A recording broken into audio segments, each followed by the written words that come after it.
요한복음 21장 20절 21절 말씀 봉독합니다. 요한복음 21장 20절 21절 말씀 같이 봉독합니다. 베드로가 돌이켜 예수께서 사랑하시는 그 제자가 따르는 것을 보니 그는 만찬석에서 예수의 품에 의지하여 주님을 파는 자가 누구니까 묻던 자더라. 이에 베드로가 그를 보고 예수께 여짜오되 주님, 이 사람은 어떻게 되겠사옵나이까? 아멘. 오늘 말씀은 베드로가 옆에 있는 사도 요한에 대해서 궁금해하는 것을 내용을 하고 있습니다. 베드로가 옆에 있는 한 제자를 보았습니다. 20절입니다. 그는 예수께서 사랑하시는 그 제자다라고 했습니다. 그는 바로 사도 요한입니다. 요한은 최후의 만찬석에서 예수님께 가장 가까이 몸을 의지하고 앉았던 사람이었습니다. 그만큼 예수님과 친밀한 관계에 있는 사람인 거죠. 참 사람이 그렇게 하기 쉽지 않거든요. 성격이 그러니까 그런 거죠. 그래서 주님께서 그런 요한을 친밀하게 받아주셨습니다. 그리고 주님을 파는 자가 누구인지 물었던 제자였습니다. 그것도 질문도 쉽지가 않죠. 가까우니까 친밀하니까 물어볼 수 있는 거죠. 베드로는 예수님과 가장 가까운 요한을 의식하고 있습니다. 지금 요한은 여전히 주님 가까이에 자리 잡고 있음을 알 수 있습니다. 요한은 비록 자신이 주님께서 십자가에 지실 때 도망은 하였지만 다시 주님을 만났을 때는 여전히 주님과 가까운 자리를 잡고 있었습니다. 주님은 그러한 요한도 받아주셨음을 볼 수 있습니다. 멀리하지 않으셨습니다. 다 도망갔잖아요. 베드로는 심지어 3번 부인하고 다 도망갔는데 다시 만났을 때 요한은 다시 또 예수님과 가까이 가서 예수님 옆에 붙어있고 그래도 주님께서 다 받아주셨어요. 옛날 묻지 않고 다 받아주신 걸 알 수 있습니다. 부활하신 주님은 베드로도 요한도 전과 같이 가까이 해주셨습니다. 두 번째로 베드로는 이 사람에 대해서 주님께 물었습니다. 21절입니다. 주님, 이 사람은 어떻게 되겠사옵나이까? 라고 물었습니다. 이 질문에 대해서 사실은 여러 가지 해석이 있습니다. 질투하는 것이다 이렇게도 보고 또 아니다 라고 이렇게 주석이 갈라지고 있습니다. 그러나 질투하는 것이 질투가 아니라 주님과 함께 있었기 때문에 염려의 마음으로 물었다고 보는 것이 일반적인 견해입니다. 베드로 자신은 예수님을 3번이나 부인했지만 순교의 영광을 누릴 것이라고 했잖아요. 하나님께 영광 돌리는 삶을 살 것이다. 순교를 통해서.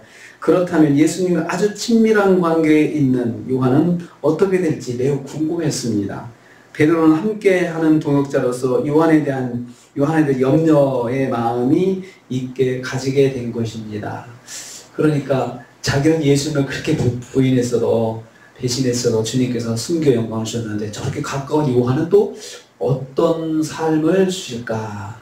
또 나보다 더 험한 삶을 주실까? 하고 매우 염려의 마음을 가졌던 것입니다. 성도는 공동체 안의 지체에 대해 관심을 가져야 합니다. 사실은 질투가 아니고 관심을 가지고 또 기도해주고 그래야 된다는 거죠.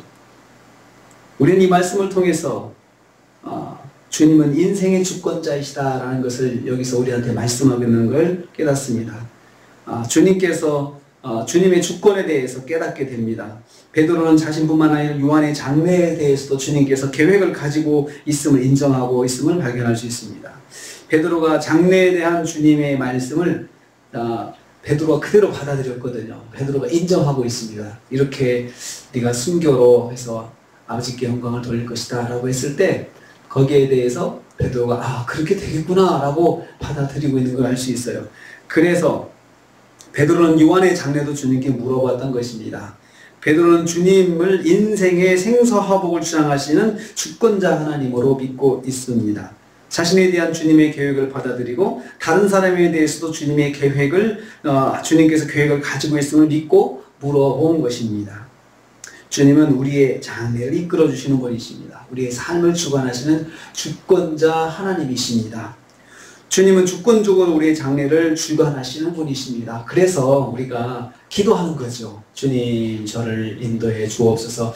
이렇게 기도할 때는 주님께서 우리의 삶을, 나의 삶을 인도하신다는 걸 믿으니까 그렇게 기도할 수 있는 것이죠. 그렇게 해 주권을 우리를 인도해 주시는 그 능력이 없는 분한테 우리가 기도해봤자 무슨 소용이 있겠습니까? 그런데 우리는 믿으니까 기도하는 거죠. 그래서 우리한테도 기도할 때는 그런 믿음이 전제되어 있는 것입니다. 주님께서 우리의 삶을 주관하신다.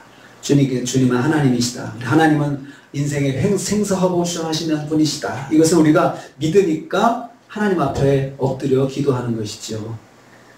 우리가 오늘도 하루를 삽니다. 오늘 하루의 주권도 주님께 있습니다. 주님께서 우리를 인도하십니다. 그래서 우리가 이 새벽에 기도하는 것이 주님이 들으시고 응답하시는 기도가 되는 것입니다. 그래서 오늘 하루도 주님의 주권을 우리가 기억하고 주님께 우리의 삶을 이끌어 주신다라고 생각하고 믿고 무슨 일이 있을 때마다 바로 주님께 엎드려서 그리고 미리 또 준비해서 기도하고 그래서 오늘도 우리의 삶을 주관하신 주님과 동행하시고 주님의 인도하심 가운데 승리하시는 저와 여러분 되시기를 주님의 이름으로 축복합니다.